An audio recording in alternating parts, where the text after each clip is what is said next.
Hey everybody, Barry here for our first E3 2018 recap. I'm joined today by Steve. Hey Barry, how's it going? It's been busy. It It has has been been. busy, and there's actually a lot to talk about. So this is a recap. This is airing Monday night. This is a recap for actually Saturday to Monday for all the Nintendo stuff coming from the panels and the conferences that have happened thus far in E3. Now you're maybe saying, wait a second, Nintendo goes Tuesday. Why are we doing this now? And even Steve and I were talking. Steve didn't think there would be a reason for this, and I actually said, no, there's going to be a reason, and I was right. There was a lot of stuff. So what we're going to do is we're going to run through each conference quickly, talking about the stuff, and then we'll discuss it all in general afterwards, and some stuff that hopefully comes to Switch later. So to start it off, Saturday only had one panel. It was E3 or EA. I'm sorry, EA had their press conference. Weird to pick Saturday, and unfortunately, all they said was FIFA 19 is coming. I was really hoping that maybe the Switch's big year last year would be like, all right, we're gonna do more, but we got FIFA 19, and there's a World Cup update to FIFA 18 that's available, and there's some other type of preview for FIFA 19, but the Switch doesn't get that preview, unfortunately. Steve, what are your thoughts on EA's wonderful presentation there? Well, I am happy to see FIFA because we've talked about this several times on podcasts and other things too. I mean, they just got overlooked for a long time in general from EA Sports, but especially from FIFA stuff. I mean, that was the number one seller for so long, especially in European nations and everything. But glad to see that it's back on Nintendo systems, and I'm glad to see the annual updates. I haven't actually played the World Cup stuff yet.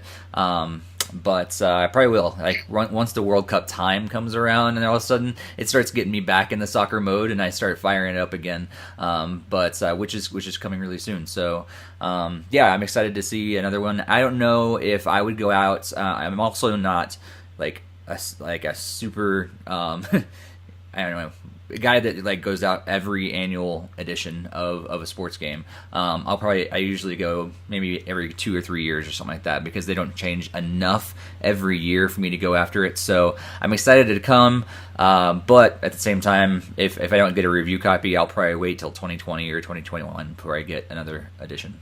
Well, they did say that they are improving some stuff this year, and it won't have the single player, but they're also trying to get the single player on. So they're at least giving it an effort. Yeah. So moving on to Sunday. Sunday actually has started to become quite a panel day, and the first one of the day was from a company called TinyBuild. TinyBuild had a small conference. It was short. It was like 15 minutes or so, and most of it was a musical making fun of the gaming industry. So if you haven't seen it, it's pretty funny. And they showed off one game, just one game, the whole thing. It was called Secret Neighbor. Now this looks like it's almost like a battle royale with kids in a house. Now no systems were announced, so technically this is not for sure being on the Switch. However, this is part of the Hello Neighbor series, and Hello Neighbor is coming to the Switch, so there's a good chance this is going to be on there. So I did want to talk about it. Steve, did you see this conference I or even hear about didn't. it? I totally forgot the Tiny Build was even doing a conference. So you say Battle Royale, is that kind of like Smash Brothers, like Brawl Out, that sort No, of no, thing, it's more or? like it showed the kids in a house, and they're like, "All right, we need to find the key to get to the door. You check upstairs." And two kids go upstairs, and they're looking, and like in the demo, they look down a hole, and they see two other kids running, like, "Quickly, quickly! He's behind us! He's behind us!" Like, and someone was there, and they quickly close the door and like bolt it and lock it up, like lock those kids outside, like, "Screw you, you're dead." And the other kid tells you like, "Oh, go check in here. I'll check in here. We got to find the key." And the kid goes to like the chest, and he pulls in some drawers, and obviously one is clearly a different color, and he pulls it out, and there's the key. And he looks in the mirror that's above it, and he looks down at the key, and it's like, "Did you find it?" And you hear the other kid like, "Did you find it? Did you find it yet?" And he picks up the key and looks back in the mirror, and it's the neighbor from Hello Neighbor instead of the kid now, and he goes, "Shh." Like this, so it's like maybe you could screw each other over, or Okay. I don't know how it's gonna be. Hmm. But again, it's called Secret Neighbor. It's set in the Hello Neighbor universe, and since again Hello Neighbor is coming to the Switch, there's probably a good chance this will hit the Switch as well. I hope. Yeah. It sounds interesting enough. I'm Yeah. I'm intrigued. I'm gonna have to go back and watch it. Yeah, it was a really weird thing. I didn't know what they were going to do, but again, Secret Neighbor. Let's hope it comes to the Switch. But that took me by surprise. Like, here we're doing a conference too. That followed by Xbox. Now normally there wouldn't be anything to talk about in Xbox, except they did show off one game that my jaw hit the floor when it happened. I was completely thrown off guard, and thankfully it was not exclusive. It is coming to the Switch, and that's Tales of Vesperia, the Definitive Edition, that is coming this year. I have been waiting for that PS3 content. I played through it on 360, and Bandai actually stated that no, you're going to get more localization except for that. And they've actually had a fun Twitter war right now between the Tales of Twitter and Bandai, where like Tales of tweeted like that tweet like turning into dust in reference to something else, and like they actually went back to their old tweet and said, well, maybe this one, like it's been pretty funny. What did you think of Microsoft in general and Tales of Vesperia coming to the Switch? Yeah, Microsoft, I think it was a pretty good show. I was interested. I think they've done this before, but I felt like it was just a bunch of people gathered in a room and just trailers, one after another. I was like, oh, well, that's cool, but I don't know. I enjoy seeing people on stage a little bit. I mean, they don't have to talk a whole lot. They don't have to necessarily, play the game, all the games or anything like that. But I was just like, I'm getting the same experience. Well, maybe not on a gigantic 4K screen, but I'm getting the same kind of experience just sitting at home. So I was glad I didn't waste my money on a trip to LA this year, but for that. But yeah, like Tales of Vesperia looked fantastic. I probably won't be getting it, but it's pretty cool that it's there. Not that I think it's an awful game. I just we know. It's one of those games that are probably going to suck a lot of my time. It's like, I don't have that kind of time. I wish I did, but I don't have that kind of time. I still got to finish off Xenoblade. So yeah, it'll probably fall down the list. But it's also one of those games that I could always go back to later as well when I finally do get some time, hopefully. So, but yeah, some fantastic games, and let's hope for the best. I'm happy to see Bandai Namco continuing the support. In fact, that was ironically in our podcast, my preview was that Bandai Namco would bring back an old RPG series. This was not what I was going for, but it is kind of interesting to sort of see it come true with this, something we've been wanting for a long time with the Japanese exclusive content. So I'm happy to see it, very happy to see it. I literally was just like, wait, what? No, what? Like, oh my god.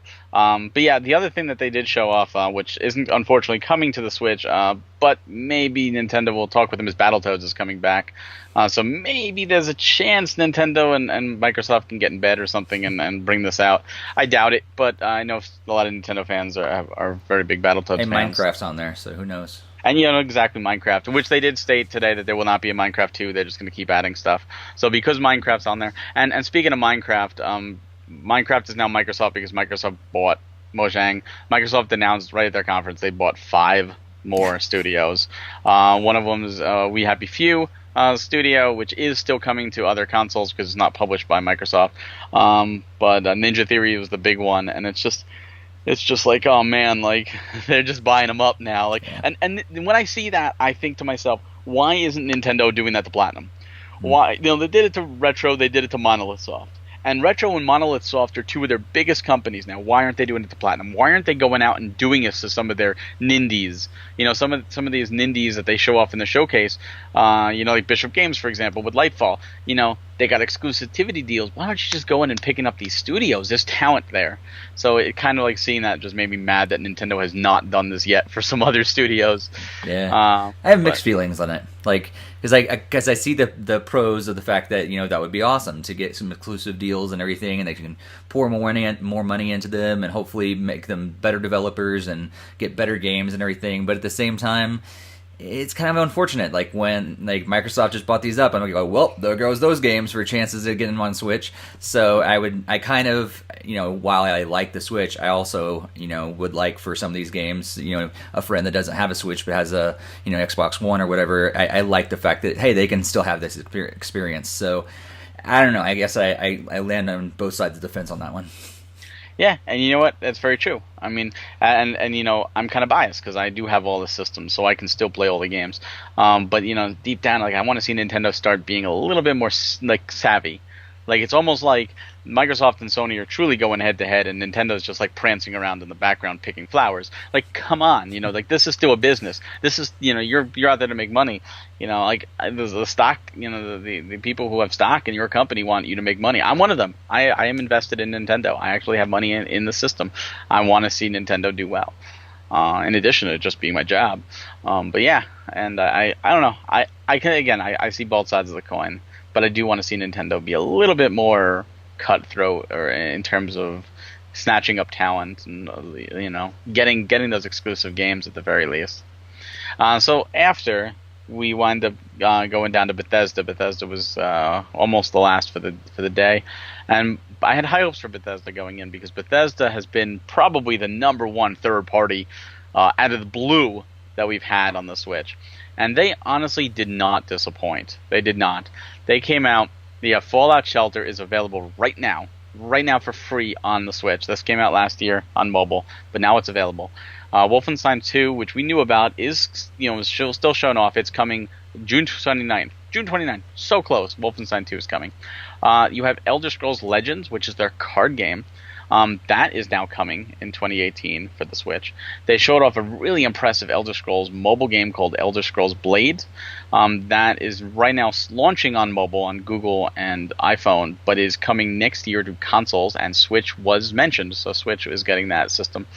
And another thing shown off, which didn't show off systems, but is apparently coming to the Switch, and I said right from the start this has to be on Switch, is Wolfenstein Youngbloods, because it's co-op, it's perfect for the Switch, and it's nice to see the follow-up to Wolfenstein 2 is also going to hit the Switch. So that is coming next year as well. Steve, what are your thoughts on Bethesda? That's really cool. I didn't catch that the Wolfenstein Youngbloods was actually coming to Switch, but I while I was watching it, I was thinking this would be really cool. I really hope this comes to Switch. So that's cool to hear. They haven't officially said it, but a retailer has listed it for the Switch at this point. So at this time, I'm counting it as for the Switch, and I don't see why not. Wolfenstein 2 may as well make the next one the follow-up. Yeah. And I'm excited about Wolfenstein 2 as well. A game that I actually did download today was Fallout Shelter, and I didn't get it on my phone. I know several other people that play it. They I don't know how many people they said, like it's like 100 million, something like that. People that 120 million, 120 million people that have played this on mobile. I am not one of them. But when it came on Switch, I was like, hey, maybe I'll actually get it now. And so it is downloaded on my Switch. I plan on at least playing around with it. We'll see if I get sucked in or not. And Elder Scrolls Legends, I'm probably not going to play, just because I don't usually get into the card games on a system itself. But it's cool that it's coming. I was really excited to see that it was coming, but it's not really my thing. And that's one of the things that I thought was hilarious from the Ubisoft or from the Bethesda thing was when they teased that they're like, oh, guess what you want? You probably want to know what the next system Skyrim's coming out. And they did the Echo thing. It was hilarious. I was just I'm totally getting it from my fridge right now. Like I'm telling you, I'm playing Skyrim on my refrigerator. So yeah, it was great to see them kind of just poke fun at themselves about Skyrim, because it seems like every time you turn around they're releasing it on another system. But it was cool to see like the next stuff with Elder Scrolls coming and Blades and everything. We'll see if 6 ends up coming on the Switch. I don't know.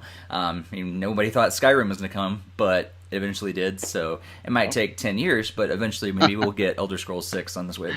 Yeah, we'll talk more about 6 a little bit later, but yeah, definitely. I also downloaded Fallout Shelter. I haven't played it yet, but I downloaded it. If nothing else, to show them that we want Fallout on the Switch. So if you're listening to this and you really don't even have interest in Fallout, download this for everybody else that does. You can then delete it afterwards. It's free. It doesn't cost you anything, and it just counts as an extra download for them. Wolfenstein 2, I'm going to be getting. I'm not sure when I'm going to play it, but I'm going to get it. I'm actually more interested in Legends than I thought I would be. I was a big Magic the Gathering player in high school, and I beta tested like Magic Online on the PC. And since then, everybody moves away and goes their own thing after high school. So I haven't played Magic in years. So this kind of seems like interesting. Like, maybe on the go with the mobile, with the system, I might get into it depending on how much it costs. Because I'm sure it's going to be digital only, and me and digital games, it's like, So we'll see. Maybe they'll give me a review code, and then I'll happily play it. And Blades looks interesting. Blades, Yeah, I like the idea of holding it vertically so you can play in a meeting. That was You know, interesting. Yeah, yeah. Did you ever play? Oh, I'm blanking on the name of it. It was like a hack and slash like swipe sort of mobile first oh game. I think they had yes, like three different version or three they different did. editions now. I actually have it on my phone. I did not play it. I have the first two. But I'll tell you what it is here in a second. I know someone's screaming at the thing. It's that tell you. us what it is. Oh, what is it? Where? It's It's somewhere on like my phone. Blade, Infinity Blade or Infinity something Blade. like that. That's what it is. Is Yes, it? Yeah, it even has Infinity the Blade. same name, Blade, and that's immediately what I thought of. But it also, at least the demo, I'm sure it's better. But whoever is playing the demo made it look awful. They're just Yeah. like, I was like, they're killing you. Like, put some defense on. I don't know. So, but it does look interesting, and I think it'll play better on the Switch with real it probably controls will. and Yeah. stuff. Yeah. Either way, it's an extra Elder Scrolls game, which Right. is cool. And the fact that someone can be playing on their phone while you're playing on the Switch, and you can be connected together, or on an Xbox or PS4. It looks like all systems will be, which is great. That's the way it should be. All systems should talk to each other. Yep. So yeah, that was great. And that did not actually end the night. What ended the night was Devolver Digital went right after Bethesda. And if you've not seen this conference, do yourself a favor, set aside 30 minutes and watch this conference. I'm not even going to spoil this conference. All I will say is it is a huge parody of the gaming industry, and they parody movies like RoboCop as well. Like, they go all out there. It is absolutely batshit crazy, and that is the best way to describe it. But they did show off 3 games, and unfortunately only one of them is hitting the Switch, but one of them is, and that is My Friend Pedro, and that's coming 2019. Steve, what do you think of this game? It's ridiculous. It's like I think the best way to explain it is probably a game that most of you have never heard of. It's like a Neon Ninja, which I had the privilege of checking out a couple years ago at PAX East, and I think it's still in development. But it's kind of this side-scrolling, action-based game that like 2 guys are making that I met down in Florida. So if you're watching, here's your shout out. So I'm really hoping that game eventually comes out soon. But it's that combined with like Deadpool. I don't know, like it's just like jumping around slow mo most of the time and just like blood everywhere, and just and really actually kind of grabbed my attention. So yeah, I'm interested. Yeah, we'll see. I haven't watched the rest of the whole thing. You were just telling me earlier as well that I need to watch the rest of the entire Absolutely. presentation. But You so have I just to. watched the trailer for that game, and it's interesting for sure. It's like, picture a 2D side-scroller game where you are a figure skater going through your Olympic routine, except in each hand you've got Uzis and you're letting the bullets fly. Yeah. Like, that's really what you're doing. Yeah. Yeah. And it's like ridiculous stuff. Like, you can kick like a pan up in the air, and while the pan's like flying in the air, you shoot bullets at it, and the bullets ricochet off and kill people. Like, it's ridiculous Yeah. stuff. It's like if Jackie Chan had guns. Yeah, pretty much. I mean, it was absolutely ridiculous. But that did end Sunday, and now we're into Monday today, the day of this filming, and hopefully the day you're watching this. And it started off with Square Enix. Square Enix had a big reveal, big like, oh, you gotta watch us, and by far the biggest dud of E3. Square Enix was absolutely terrible. And for the Switch, unfortunately, they only showed off one thing, which was Octopath Traveler, which is a game I am terribly looking forward to. Like, this game very well could be my game of the year. And you're saying, well, if that was there, how could it be bad? Because they showed us a brief trailer. They showed us the rest of the other 8 characters. And that's it. It was just a new trailer. We already know it's coming out either later this month or next month, I forget. And that's it. That's all they showed for us. Did you watch Squares? I actually didn't. Yeah, I was kind of busy doing other things, and so I made a note. I was going to watch it later, and I don't know if I will. I'll probably just go watch that Octopath Traveler trailer thing, and that's about it. Because I've heard, it was kind of lackluster overall. Yeah, and a lot of people didn't like it. Although I did see people say like, oh, I actually didn't know about Octopath Traveler. Like, they weren't paying attention like Nintendo Directs, so they watched this for other games, and they saw that and said, wow, that looks really good, I'm going to get that now. So if nothing else, it brought attention to Octopath Traveler. So I'm happy about that. Yep. So after that was a surprise. Limited Run Games actually decided to do their own, and theirs was really cool. They did it like a stylized, almost like a parody kind of deal as well. Stylized where everybody's 2D cutouts and it's like the old Mortal Kombat motion capture, and they're like walking, and it looks absolutely terrible. But it's done on purpose, so it's pretty funny. And they did actually announce a lot of games in general for the PS4, PS Vita, and especially the Switch. So I'm going to run through them quickly now on some big ones, and these are all getting physical releases, which is the big thing. Golf Story is getting a physical release this September with a collector's edition coming as well. They're working with Fangamer for it. That is huge. Layers of Fear is coming in October. Thumper is coming in July 20th. That is coming out. Oceanhorn is actually available now. That is not an official limited run game. What they stated is for that one, the first 5,000 orders right now they have ordered from Nintendo. So the first 5,000 will ship within a few weeks. But for the rest of the month, they are still going to be doing pre-orders. So they're going to be made to order after that. So if you liked Oceanhorn or you're interested and you want a physical, it is available right now for pre-order at for purchase pretty much at Limited Run Games. Cosmic Star Heroine is coming digitally to the Switch in August, and the physical is coming later. Night Trap, of all games, we knew that was coming to the Switch, but it's actually getting a physical in July for the Switch. A big one for me, Yooka-Laylee, which Playtonic flat out said, we did physical for PS4 and Xbox One. We're giving you the digital game, but we are not doing a physical on Switch. Well, Limited Run said we are giving you the physical. That is coming in August. One of my personal all-time favorite digital-only games, and if you haven't played this and you like Metroidvania, you need to, is Dusk: An Elysian Tale.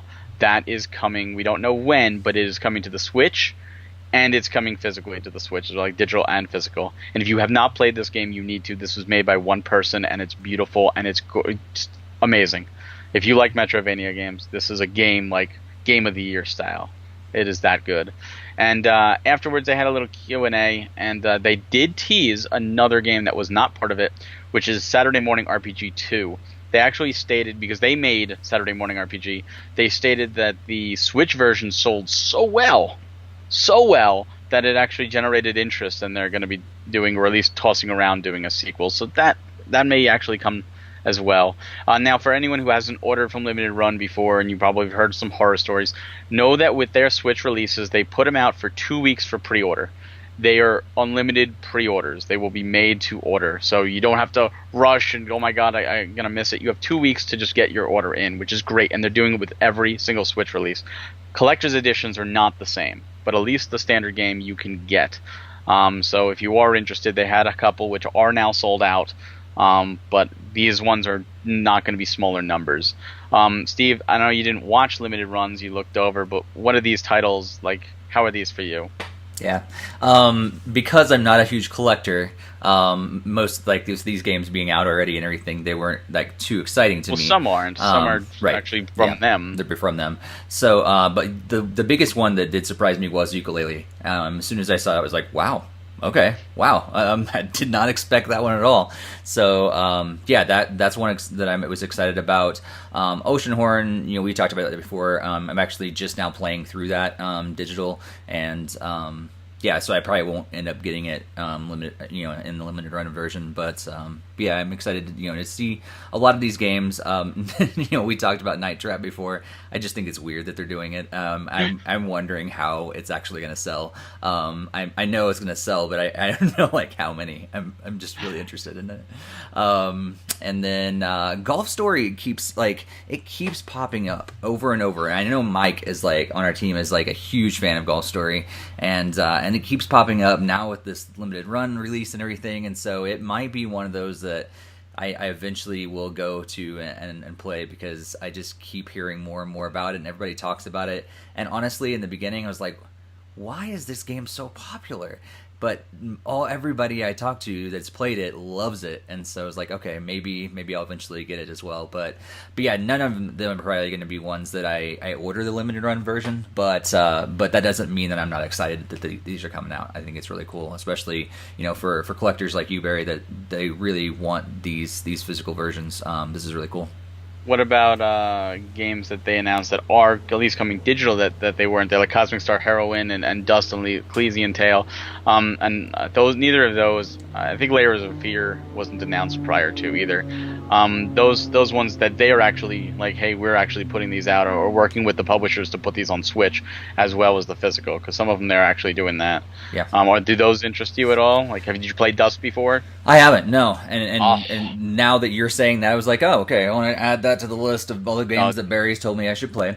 And That is a yeah, game. yeah, it's definitely I'm going to be interested in it for sure. And the other ones, I know very very little honestly about Layers of Fear and Cosmic Star Heroine. But I'm going to continue looking into it. I think. That's one of the cool things is when I do hear it from Limited Run, that it adds another layer of like interest to me for some reason. Like it just like, okay, I just, that was a random game, but now that they're putting out a physical release, I'm gonna look into it a little more. It has to be something. They're not just putting out Joe Schmo. Layers of Fear from the trailer looked like a first-person psychological horror game set in a house, and it does look really creepy. Cosmic Star Heroine, what the big thing about that is that was actually a Kickstarter game. And I think that was the first Kickstarter game that they actually teamed up with Limited Run to put out a physical. And the Kickstarter was only for PS4 and PS Vita. And that was like 2 years ago, or 3 years ago. I think it was 2015. And we've been waiting for that game to finally come out. And it did. It finally came out on PS4 and Vita. But they actually went to the Kickstarter people and said, look, we want to fund a Switch port because we're moving it to Switch now. So they were the ones to actually get that to come digitally to the Switch. That's why it's coming earlier in August, and then they're also doing a physical. That's really cool. So yeah, it's really nice that like they love the Switch over there. They're pushing to get games on the Switch, which is great. Yeah. So that was Limited Run. Right after, like 15 minutes after, we went to Ubisoft, which was the last conference before we're recording. Sony is still later tonight. But Ubisoft started with this big Just Dance number. We knew it was coming, Just Dance 2019. That is coming in October. What we didn't realize is that it's also coming for the Wii and the Wii U. So this is going to be the third game that is going to be on the Wii, Wii U, and the Switch. All three are Just Dance 2017, 18, and 19. And as far as I'm aware, they are the only three games in history to be on three actual different console generations of one particular platform maker. So that is a thing. Just Dance 2019. I got to buy that game 3 times now. 3 times I have to buy that game. Thank you, Ubisoft. Thank you so much. My wallet hates you. They also showed off Trials Rising is coming out, which is funny because we did a game chat, if you watch that, on Urban Trials Playground, which is not Trials. It's very similar. It's another company trying to emulate Trials, but this is the original Trials, the crazier Trials, the not go in a straight line down Santa Monica Boulevard Trials, where you're on, getting your, and they showed off the many ways you can get killed, and that's half the fun of Trials, is watching your character get mutilated in the worst possible ways. That is coming to in February of next year, and there's like a gold edition with the season pass as well available for that system, for the Switch. So that's great, getting physical as well, like Trials Fusion beforehand. They had a big thing with Mario & Rabbids, showing off Donkey Kong's Adventure. They had a big musical number. It was great. That's coming June 26th. So really, really soon, except if you bought the season pass, it's actually coming June 25th. So you get it a day earlier, rub it in people's faces like, I bought the season pass and I get to play a day early. And then the last thing for the Switch completely threw everyone off guard. Everyone off guard. In fact, at the time of this recording, I did an industry talk with Ruth Rosen. Do watch that when it does go live. This will go live first, about music in the industry, and we talked about the music of this particular trailer and how it was so significant. They showed off Starlink, which when they showed it off again, we haven't heard from it in a little while. I assumed they were done with the Toys to Life. I'm like, they're going to rebrand this game. They're removing Toys to Life from it. Toys to Life is dead.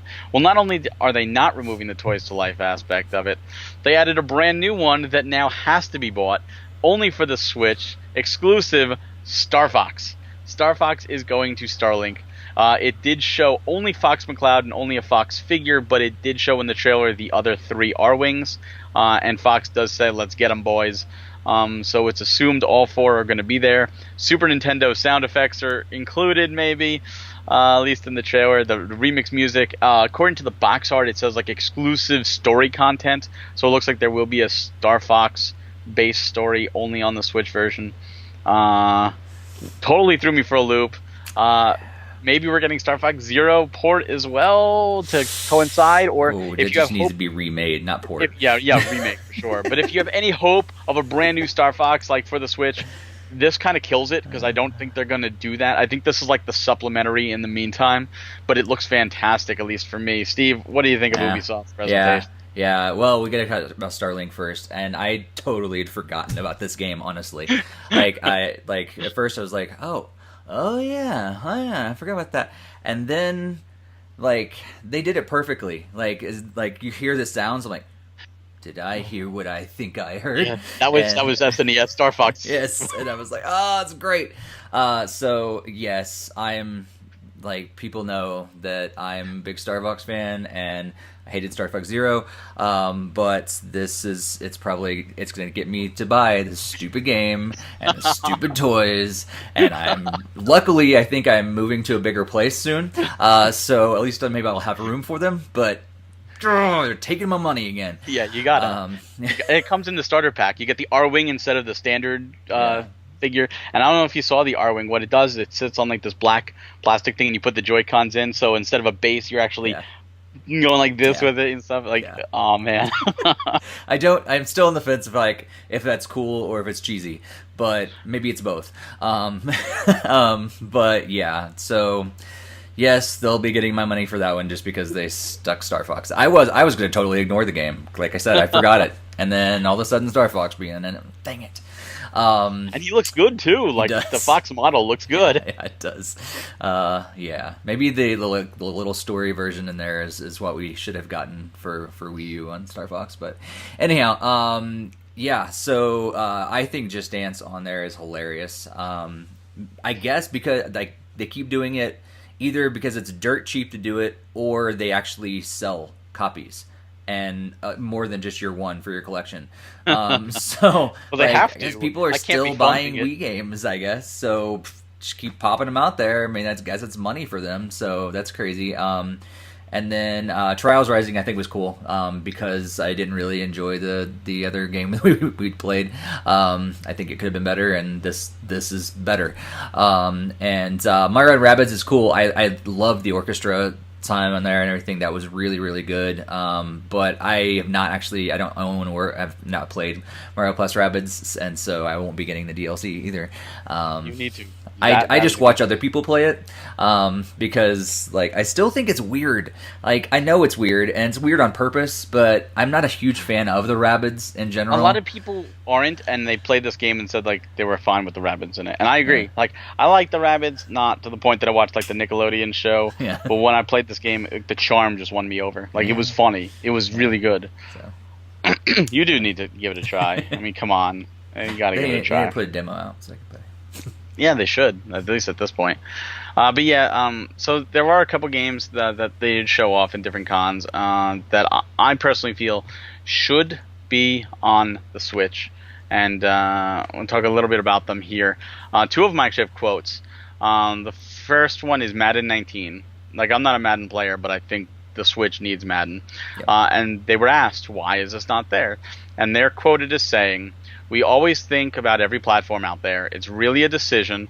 It's really a decision of what's best for Madden and at us at EA and where we're going. You never rule out getting your game in front of the players. You want to go where everyone is. We'd never rule it out. We just don't have any current plans right now."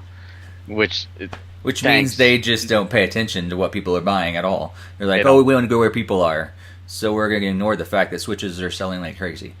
So to me that says, we didn't get it out in time, and we don't want to rush it, so Madden 20 will be on the Switch. If Madden 20 is not on the Switch, EA is retarded. So the second one was Unravel 2, which really seemed like it would be perfect for the Switch. Even the blue and red yarn are colored to the blue and red Joy-Cons. So they are quoted as saying, "Just so all of you know, it's not that we're not aware that Unravel 2 would be great on the Switch. I mean, they're even made in the right colors. But the reality is that a port would take a lot of work, and our small studio doesn't have the resources at the moment. If we could, we would." So maybe EA will throw them a little extra money. Maybe we'll get an Unravel 1 and 2 combo for the Switch. That'd be nice. Maybe But Nintendo says, "Hey, here's some money. Here's some resources you need." they are a small studio. That's not Yep. like Madden team. Yep. So Right. I can give that a pass. But I do think Unravel 2 and Unravel the first one as well would be really good for the Switch. Sea of Solitude that they also showed off. I think that would be a neat fix for the Switch. Again, that's a very small studio. So we'll see if EA cares. And maybe the new Star Wars Jedi game from EA as well. We don't know anything about it other than that it involves Jedi and you play as a Jedi. But Right. Star Wars games usually do well on Nintendo systems. Yeah. From Bethesda, Elder Scrolls 6, I put there because we don't know. This very well could be coming to the Switch, and I hope it does, but it's too far out.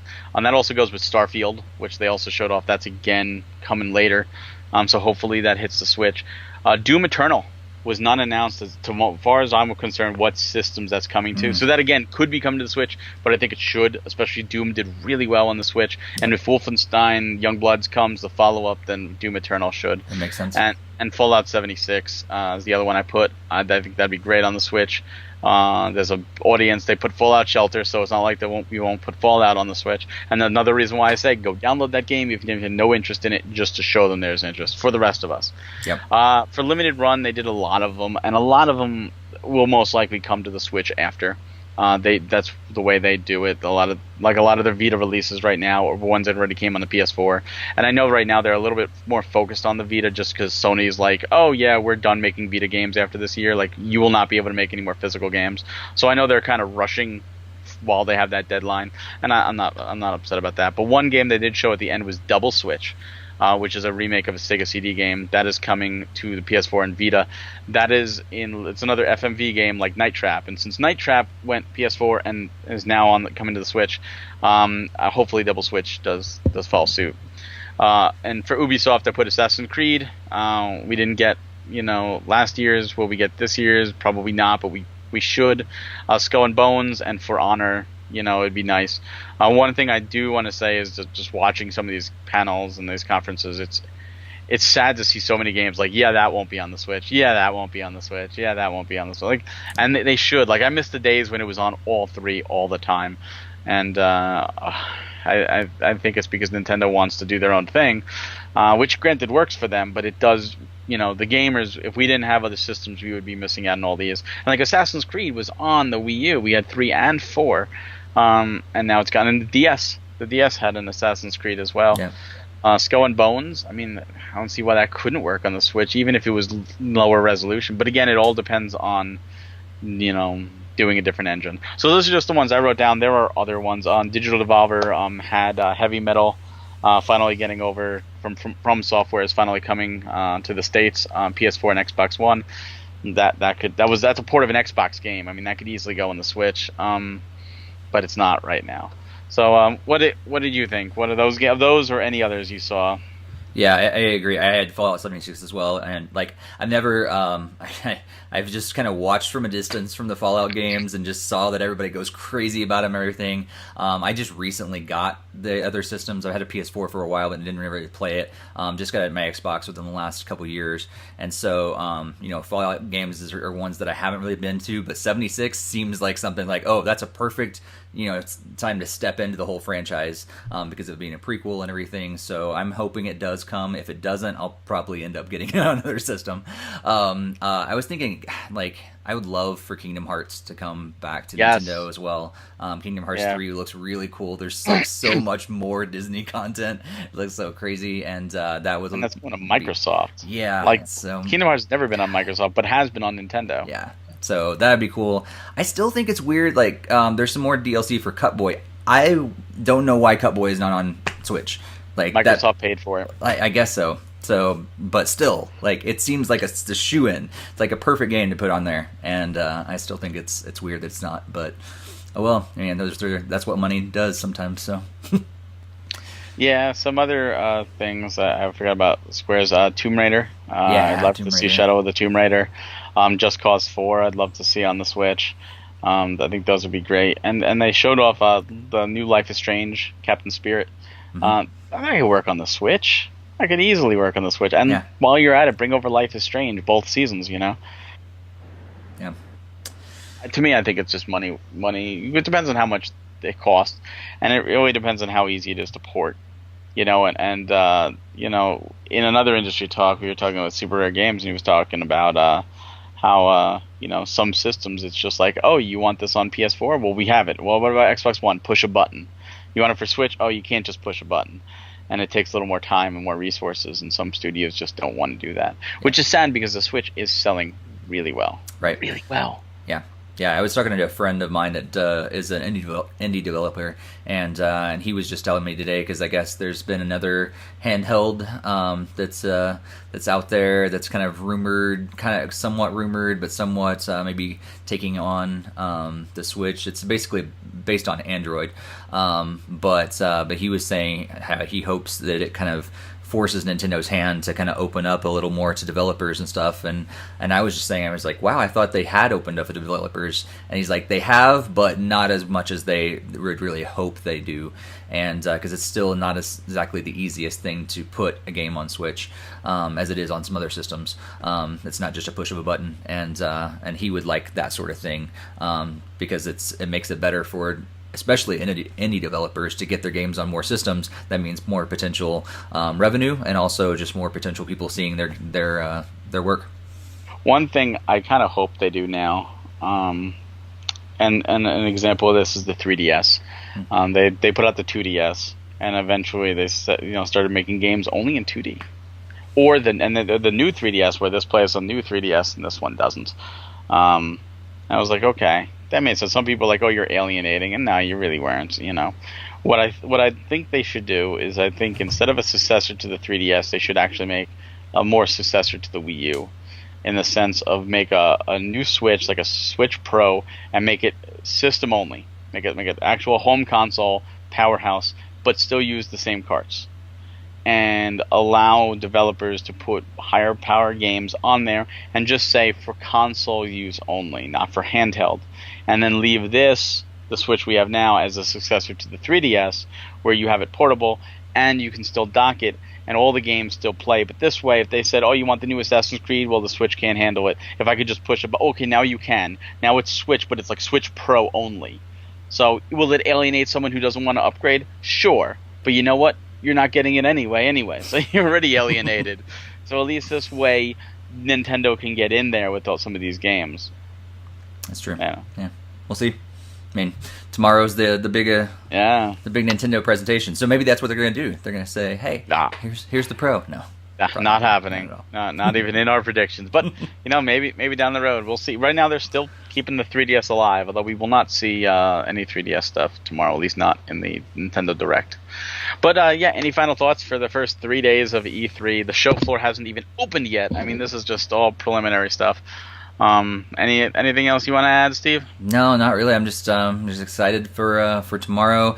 Make sure you stay tuned, because I'm like pumping out a bunch of video edits and everything. So we got lots of videos this week. So I'm just hopefully I get a lot of sleep that I need, because between all the announcements and coverage and editing and stuff, I'm just gonna have to have a lot of caffeine. That's all I'm saying. Yeah.